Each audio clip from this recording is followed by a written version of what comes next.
बहुत सी बातें की नवाज शरीफ साहब ने, लेकिन उनमें से एक बात जो थी वो ये थी कि पड़ोसियों के साथ, नेबर्स के साथ पाकिस्तान को टर्म्स बेहतर करने पड़ेंगे अगर पाकिस्तान ने प्रोग्रेस करनी है।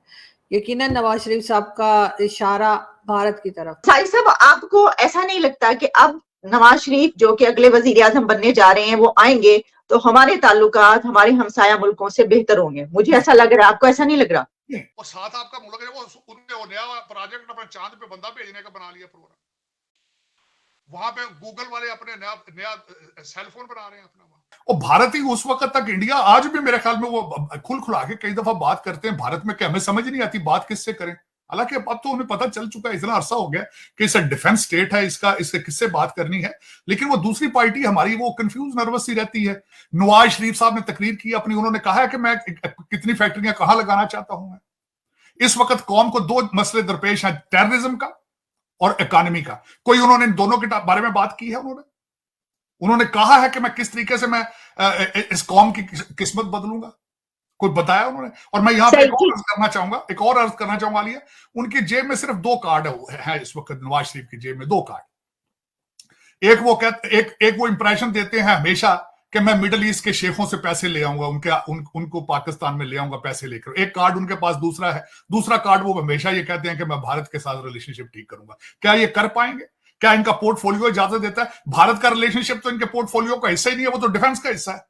वो तो जब तक एस्टेब्लिशमेंट नहीं चाहेगी ये पता भी नहीं हिल सकता इंडिया के साथ रिलेशनशिप में। इतना बड़ा क्राउड जमा हुआ नवाज शरीफ साहब के लिए, शुरू में तो काफी इमोशनल भी हो गए, और जब वो आए हैं स्टेज पे तो लग रहा था वो मतलब रोने वाले उनका फेस लग रहा था, और उनकी बेटी साथ थी मरियम नवाज। बहुत सी बातें की नवाज शरीफ साहब ने, लेकिन उनमें से एक बात जो थी वो ये थी कि पड़ोसियों के साथ, नेबर्स के साथ पाकिस्तान को टर्म्स बेहतर करने पड़ेंगे अगर पाकिस्तान ने प्रोग्रेस करनी है। यकीनन नवाज शरीफ साहब का इशारा भारत की तरफ। नहीं, कोई बदलाव नहीं लग रहा मेरे ख्याल से। आज से 10 साल पहले मियां नवाज शरीफ साहब जो अपनी इलेक्शन जीत के आए थे और सबसे हाईएस्ट मेजॉरिटी थी, उस मेजॉरिटी का मैंडेट भी यही था कि इंडिया से संबंध ठीक करेंगे, अगर मेरी याददाश्त ठीक है तो। उसी इलेक्टोरल वर्लपूल पे बैठ करके मियां साहब ने बड़ी जबरदस्त इलेक्शन विक्ट्री ली थी कि हम इंडिया से संबंध ठीक करेंगे। देखिए, पाकिस्तान की समस्या ये है कि वो ना बेसिक फंडामेंटल्स को रिविजिट नहीं करना चाहते, वो सतही बात करना चाहते हैं। सतही बात करने से कुछ नहीं होने वाला है समाज में। सतही बात करेंगे, इमरान खान साहब भी नया पाकिस्तान बनाने आए थे, अब वो न तो नए पाकिस्तान में है, न पुराने पाकिस्तान में है, न मजले पाकिस्तान में वो हैं कहाँ, वही नहीं समझ में आ रहा है। तहरीक इंसाफ में से इंसाफ गायब है, तहरीक बची हुई है, तहरीक में कौन है ये भी नहीं पता हुआ है। तो जो तहरीक इंसाफ का बानी है वो खुद जेल में है, उसको खुद इंसाफ नहीं मिल रहा है। तो ये तो हालत है। बातों के साथ भारत के साथ रिलेशनशिप ठीक नहीं होते मियां साहब। आपके भाई ने वहां पे कौंसल जनरल भेजा था, ट्रेड काउंसलर भेजा था दिल्ली में। $1 $1 की ट्रेड नहीं कर सके अपने 18 महीने के पीरियड में। वो बातों से भारत के साथ ही वो कहते हैं दहशतगर्दी की सपोर्ट बंद करो। आपने बताया है, को क्लैरिफाई किस तरह करेंगे उनको? Pakistan is nowhere on the map for them. और दूसरा, मियां साहब को ना सऊदी अरेबिया में कोई बंदा मिला है तो ना कतर में ढाका को बंदा मिला है। एक तो कार्ड में ही खत्म हो गया। दूसरा वो कहते हैं जी मैं इंडिया के साथ रिलेशनशिप ठीक करूंगा। इंडिया के साथ रिलेशनशिप ठीक करना सियासी मैटर है ही नहीं, वो डिफेंस का मैटर है। वो इनके पोर्टफोलियो का हिस्सा ही नहीं है। तो पता नहीं है पाकिस्तान का फ्यूचर। मैं ये जरूर मानता हूं कि आपके इस वक्त it is part of your survival to fix the relationship with Bharat, but this is not the proper channel to do it. उनको आपके उससे बड़े उनको खदशात हैं, उनको आपके साथ ट्रस्ट फैक्टर है।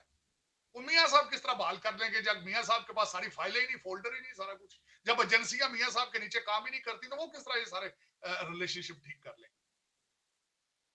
मियां साहब तो सिर्फ और सिर्फ हाई कोर्ट ने जो अगले दिन फैसला दिया उसकी वजह से मियां दिनारे बाजरे ने उत्तर बिरयानी की दुनिया आ रही खा रही। 70,000 बंदा फेला। मैं तो हैरान हूं। और किस चीज को सेलिब्रेट कर रहे हो? बैंकरप्सी को सेलिब्रेट कर रहे हो, करप्शन को सेलिब्रेट कर रहे हो, दहशतगर्दी को सेलिब्रेट कर रहे हो, किस चीज को सेलिब्रेट कर रहे हो भाई? ये क्वेश्चन मार्क है चीमा साहब। ये आज जो ड्रामा हुआ है ये क्वेश्चन मार्क है। और मैं ये कौम को आज बताना चाहूंगा, इसी मनारे पाकिस्तान के ऊपर 5 साल बाद इमरान खान होगा खड़ा, और यही कोई एस्टेब्लिशमेंट का बंदा उसको धोता आके तो गए मुर्शिद पा के, उसके हाथ के ऊपर भी तोता बैठा होगा जिसके हाथ के ऊपर बैठ गए। कोई यार खुद आता ना जिस उन्होंने वट्टे मारे सन ना, शहबाज शरीफ की गाड़ी को पत्थर मारे गए थे 1-2 हफ्ते पहले, जो अटैक किया गया था उनके अपने हल्के के अंदर, ये वही शहर लाहौर है। तो आज आप कह रहे हैं कि वो बिल्कुल, और बाप पार्टी वाले भी ट्रेन पे आ गए, और ट्रेनें जो फ्री चला दी थी, अंदर बिरयानी पक रही थी। अब वो सुना होंडा 125 के इन्होंने इस तरह डिस्ट्रीब्यूट किया जी, रोटियां डिस्ट्रीब्यूट करते हैं। जन्नत की टिकटें तक बेची इन्होंने, कहते टिकट जन्नत दी टिकट ले लो, मैं भी 2 टिकट का, मैं भी कैसे, मैंने भी 2 टिकट भेज दो जन्नत दी, मैं भी जाना 70 हो रहा, मैं भी तो देखा हूं तो जाकर की कर दिया। लेकिन चीमा साहब इस तरह भी होता है यार, वो 21st सेंचुरी में रह रहे हैं हम लोग, और साथ आपका मुल्क है वो, उनने वो नया प्रोजेक्ट अपने चांद पे बंदा भेजने का बना लिया प्रोग्राम, वहां पे गूगल वाले अपने नया सेलफोन बना रहे हैं अपना वहां। लेकिन आप किधर है? आप पता नहीं कोई डेस्टिनेशन आप पाकिस्तानी ऐसे ही ढूंढ रहे हैं जो अभी तक किसी को नहीं पता कि वो डेस्टिनेशन क्या होनी चाहिए। आज शेख रशीद साहब का, आज मैं अफसोस, शेख रशीद साहब का इंटरव्यू आया, मुझे आज पता चला कि शेख रशीद साहब ट्वीट भी नहीं खुद कर सकते। उनका ट्वीट करने वाला, उसका नाम इमरान अहमद, क्या नाम है, कराची में लड़का बैठ के उनके नाम की ट्वीट करता। जो लीडरान वजीरान जो मुगलिया शहजादे रखे हैं हमने, वो ट्वीट करने की सलाहियत नहीं रखते।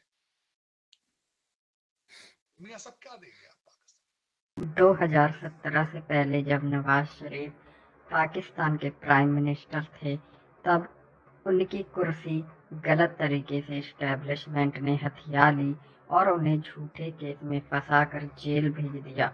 और इसके बाद नवाज शरीफ ने आर्मी से डील करके देश छोड़ दिया और दुबई और रियाद और सऊदी में जाकर रहने लगे।